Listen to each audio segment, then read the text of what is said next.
Hello les amis, j'espère que vous allez bien. C'est Armel, vous avez reconnu ma voix. Alors ce jour, je ne vais pas vous faire une vidéo, une capsule où on va aborder une thématique bien particulière, mais aujourd'hui j'ai plutôt ressenti j'ai vraiment eu à cœur de faire une prière avec les personnes qui traversent vraiment une période compliquée. Vous êtes actuellement en tout cas dans des situations qui vous dépassent, vous êtes actuellement dans des situations dont vous ne savez vraiment pas comment faire pour vous en sortir. Je voulais vraiment vous accompagner par cette courte prière en vous recommandant vraiment à la grâce de Dieu. Vous savez, il y a un verset dans la parole de Dieu qui dit ceci: je lève mes yeux vers les montagnes, d'où me viendra le secours? Et ce verset répond: le secours me vient de l'Éternel, le secours me vient de celui qui a créé les cieux et la terre. Vous savez, lorsque généralement nous, êtres humains, avons des soucis, nous avons tendance à nous tourner vers les hommes, alors que nous devons avoir le premier réflexe de nous tourner vers le Créateur, de nous tourner vers celui qui a solution à tout problème. Le secours, mon frère, ma sœur, ne peut te venir d'abord que de lui, parce que il faut savoir que celui qui incline les cœurs des hommes en ta faveur, c'est lui. Lorsqu'une personne décide de te faire du bien, c'est d'abord parce que Dieu a incliné son cœur. Alors, lorsque quelque chose te dépasse, lorsqu'il y a une situation dans ta vie, une difficulté, un problème, dans lequel tu ne trouves vraiment aucune solution, regarde à Dieu. Crie à Dieu, demande secours à Dieu. Il dit même encore dans un autre verset dans la parole, dans la Bible, il dit: venez à moi, vous tous qui êtes fatigués et chargés, vous tous qui êtes fatigués et chargés, et moi je vous donnerai du repos. Lorsque ça ne va pas, allez vers Jésus, allez vers Jésus, déversez-vous vers Jésus. Lorsque ça ne va pas, ayez le réflexe, tournez-vous vers Dieu. Le Seigneur a réponse à tout problème. Il vous donnera sa quiétude, il mettra sa paix en vous, il mettra vraiment sa joie, sa liberté. La Bible dit que là où l'Esprit de Dieu est, il y a abondance de joie, il y a abondance de liberté. Lorsque vous faites une prière, même une courte prière, vous dites: Seigneur, j'ai besoin de toi. Viens prendre le contrôle sur cette situation. Je ne sais pas comment me dépatouiller. J'ai tout essayé par moi-même. Je ne m'en sors pas. Seigneur, viens à mon secours. Abandonnez-vous entre les mains du Seigneur. Que cette situation, même si elle est au-dessus de vous, elle ne sera pas au-dessus du Seigneur. Alors vraiment, je vous encourage à tenir bon. Je vous encourage à ne pas vous laisser noyer. Je vous encourage à ne pas vous laisser abattre, parce que on se laisse abattre lorsque l'on a vraiment abattu sa dernière carte.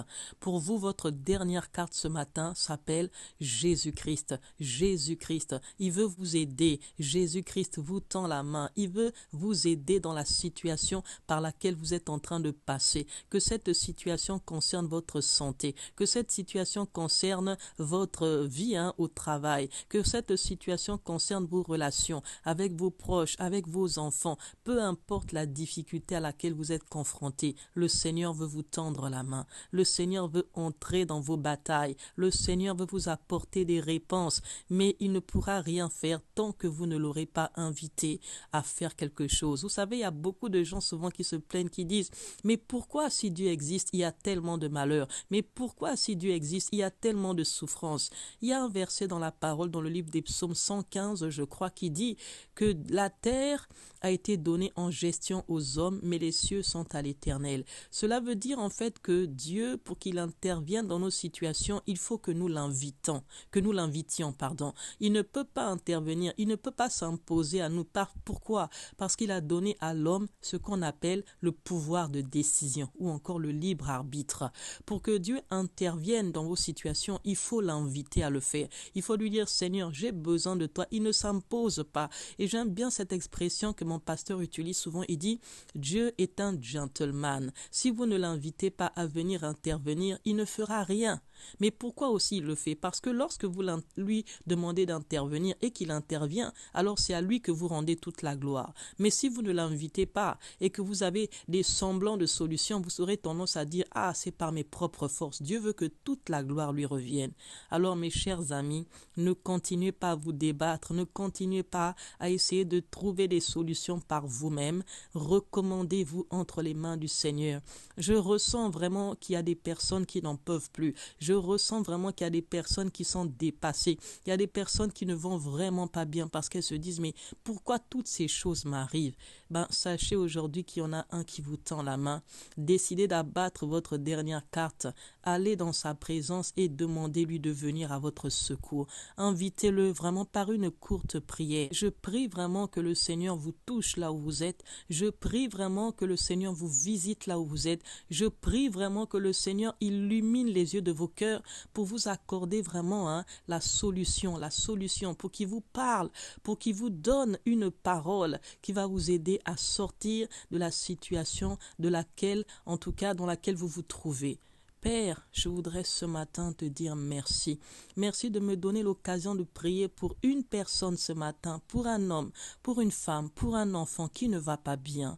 Seigneur, je te demande d'étendre ta main sur cette personne parce que ton désir, Seigneur, ton désir le plus ardent est de faire du bien à l'être humain. Tu ne veux pas que ta création souffre. Tu ne veux pas que les hommes et les femmes que tu as créés de tes propres mains soient malheureux. Seigneur, tu as dit dans ta parole que tu as des projets de paix et non de malheur pour nous. Seigneur, tu veux que l'être humain soit heureux, tu veux que l'être humain soit épanoui. Alors je te prie, étends ta main dans le cœur de quelqu'un, étends ta main pour apporter une solution à quelqu'un, étends ta main, Seigneur, pour visiter cet homme, cette femme qui souffre dans sa chair, qui souffre dans ses relations avec les autres, qui ne va pas bien, qui ne sait pas comment s'en sortir, qui ne sait pas comment trouver un emploi, qui ne sait pas comment garder un emploi à cause d'un problème de caractère, qui ne sait pas comment ouvrir son entreprise parce qu'il ne sait pas comment s'y prendre. Seigneur, je te prie d'étendre ta main, je te prie de visiter des parents qui sont dépassés parce qu'ils ne s'en sortent pas avec les enfants. C'est trop compliqué, il y a la rébellion qui a pris place. Seigneur, étends ta main sur toutes les situations que les personnes qui m'entendent peuvent rencontrer. Tu veux les visiter, tu veux qu'elles apprennent à te chercher dans la prière. Alors je te demande, Seigneur, de te faire connaître à ces hommes et à ces femmes afin qu'ils aient le réflexe, premièrement, lorsque ça ne va pas, de se tourner vers Dieu parce que ton désir, c'est de les aider. Ton désir, c'est d'être dans leur vie pour les aiguiller. Tu as dit que tu nous envoyais ton esprit pour nous conduire dans la vérité, pour nous conseiller, pour nous montrer le chemin que nous devons suivre. Alors s'il te plaît, Seigneur, fais ton entrée dans la vie de mon frère et de ma sœur pour le guider, pour l'aider à prendre les bonnes décisions. Parce que lorsque nous faisons les mauvais choix, nous en payons les conséquences. Alors s'il te plaît, Seigneur, révèle-toi à une personne, étends ta main et fais en sorte que cette personne, Seigneur, se recommande à toi. Parce que tu as dit que lorsque nous recommandons notre sort à l'Éternel, il vient à notre secours. Alors Père, je te prie de manifester ta gloire. Dans le nom de Jésus. Amen. Toi qui as écouté ma prière, je ne sais pas si tu as déjà invité Jésus à venir dans ta vie. C'est très important pour que le Seigneur puisse te conduire, que tu l'invites dans ta vie. Comme je disais tout à l'heure, le Seigneur est un gentleman. Il ne s'impose à personne. Pour qu'il prenne les rênes de ta vie, pour qu'il puisse avoir une place dans ta vie, tu dois faire une prière pour l'inviter. Alors, le type de prière que tu peux faire, c'est celui-ci. Juste lui dire, Seigneur, je te remercie de ce que tu m'as créé. Je te rends grâce de ce que j'existe d'abord pour ton plaisir. Je viens ce matin te donner ma vie. Je t'invite, viens dans ma vie et sois mon Seigneur, sois mon Sauveur. Je te donne mon cœur, viens habiter dans ma vie et conduis ma vie dans le nom de Jésus. Amen. Lorsque tu as fait cette prière, à ce moment-là, si tu connais quelqu'un qui va dans une église et tu vois cette personne, qu'elle rayonne, que cette personne a changé, que cette personne est épanouie, tu peux aller dans cette église. Comme ça, tu verras, tu vas commencer à avoir une relation, comme avec un ami, tu vas commencer à avoir cette relation avec Dieu et tu vas marcher progressivement et il va commencer à t'enseigner au travers de sa parole, au travers des enseignements que tu vas avoir et tu verras que ta vie changera. Sur ce, mes amis, je vous souhaite une très très bonne journée. Sachez que je vous aime et je prie de tout mon cœur vraiment que ce message vraiment résonne dans le cœur de quelqu'un et aide quelqu'un à sortir de sa situation. Je vous fais de gros bisous.